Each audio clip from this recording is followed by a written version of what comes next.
नमस्कार। हमारे इस चैनल में आप सभी का हार्दिक स्वागत है। दोस्तों, आज हम बात करेंगे कि हम मनुष्य भगवान शिव जी के उनके जीवन से क्या सीख सकते हैं या हम अपने जीवन में क्या उनके जीवन से ग्रहण कर सकते हैं। दोस्तों, तो आइए भगवान महादेव के जीवन से कुछ सीख लेने की कोशिश करते हैं जो हमारे मानवता के लिए अंतर्दृष्टि होगी। आज के वीडियो में हम भगवान महादेव के जीवन में तल्लीन हैं और मूल्यवान सबक निकालने के प्रयास करते हैं जो हम मनुष्य के रूप में सीख सकते हैं और अपने जीवन में लागू कर सकते हैं। दोस्तों, भगवान महादेव जिन्हें भगवान शिव के रूप में भी माना जाता है, हिंदू धर्म में एक पूजनीय देवता है और करुणा, ज्ञान और आत्म साक्षात्कार के गुणों के प्रतीक है। आइए उन गहन शिक्षाओं का अन्वेषण करें और जिन्हें हम उनके जीवन से प्राप्त करने का प्रयास करते हैं। पहली शिक्षा है परिवर्तन को अपनाना। भगवान महादेव के जीवन से हम जो महत्वपूर्ण सबक सीख सकते हैं वह है परिवर्तन को अपनाने का महत्व। विनाश और परिवर्तन के भगवान के रूप में वह जीवन की चक्रीय प्रकृति का प्रतीक है। जिस तरह भगवान महादेव नए के लिए रास्ता बनाने के लिए पुराने को नष्ट कर देते हैं, उसी तरह हमें अतीत को जाने देना चाहिए, बदलाव के लिए अनुकूल होना चाहिए और आगे आने वाले अवसरों को गले लगाना चाहिए। दोस्तों, दूसरी शिक्षा है संतुलन और सद्भाव। भगवान महादेव का अर्धनारीश्वर के रूप में चित्रण पुरुष और स्त्री ऊर्जाओं का दिव्य मिलन हमें संतुलन और सामंजस्य का महत्व सिखाता है। हमें अपने भीतर दूसरों के साथ अपने संबंध में संतुलन की भावना प्राप्त करने के लिए अपने मर्दाना और स्त्रीण गुणों को एकीकृत करने का प्रयास करना चाहिए। जीवन के विभिन्न पहलुओं में संतुलन बनाए रखने के अधिक आंतरिक शांति और तृप्ति मिलती है। तीसरी शिक्षा आत्म साक्षात्कार। भगवान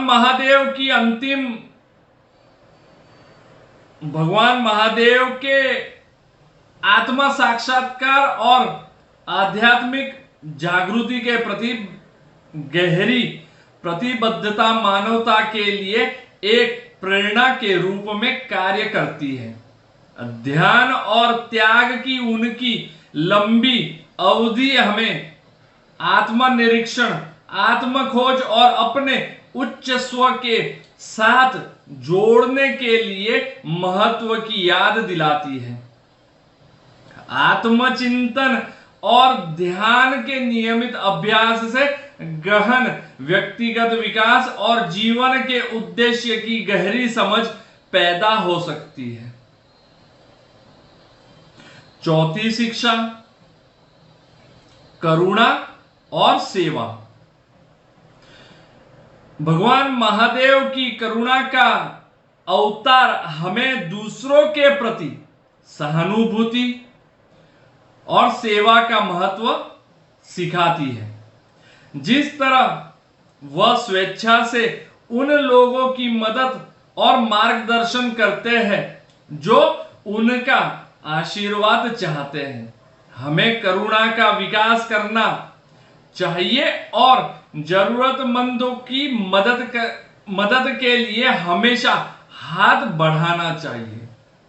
दयालुता और निस्वार्थ का अभ्यास करके हमें अपने समुदायों पर सकारात्मक प्रभाव डालना चाहिए और अधिक सामंजस्यपूर्ण दुनिया में योगदान करते हैं। पांचवी और आखिरी शिक्षा आंतरिक राक्षसों मतलब हमारे आंतरिक राक्षसों पर काबू पाना। भगवान महादेव की अपनी भीतर के राक्षसों पर जीत, जैसा कि विभिन्न पौराणिक कहानियों में दर्शाया गया है, मानवता के लिए एक शक्तिशाली संदेश रखती है। हम सभी आंतरिक संघर्षों पर और नकारात्मक प्रवृत्तियों का सामना करते हैं, लेकिन अपनी आंतरिक शक्तियों और दृढ़ संकल्प को सही दिशा देकर हम इन बाधाओं पर विजय प्राप्त कर सकते हैं और अपनी सीमाओं को पार कर सकते हैं। भगवान महादेव की कहानी हमें आत्म प्रभुत्व और अपने आंतरिक युद्धों पर काबू पाने के महत्व को सिखाता है। तो ये थी वो 5 शिक्षाएं जिन्हें हम सीखने की कोशिश करते रहना चाहिए। अंत में भगवान महादेव का जीवन हमें गहन शिक्षा प्रदान करता है, जो हमारे अपने व्यक्तिगत विकास और कल्याण को बहुत लाभ पहुंचाता है। परिवर्तन को अपनाने, संतुलन की तलाश करने, आत्मबोध की खोज करने, करुणा का अभ्यास करने और अपने भीतर के राक्षसों पर विजय प्राप्त करने से हम आत्मबोध की दिशा में परिवर्तनकारी यात्रा शुरू कर सकते हैं। दोस्तों, आइए हम भगवान महादेव से प्रेरणा लें और इन कालांतित शिक्षाओं को अपने जीवन में शामिल करें। दोस्तों, वीडियो देखने के लिए आप सभी का धन्यवाद और अधिक जानकारीपूर्ण सामग्री के लिए हमारे इस चैनल को लाइक, शेयर और सब्सक्राइब करना ना भूलें। दोस्तों, अगली बार तक धन्य रहे और सीखते रहे। ओम नमः शिवाय। आपका अपना विजय जगताप।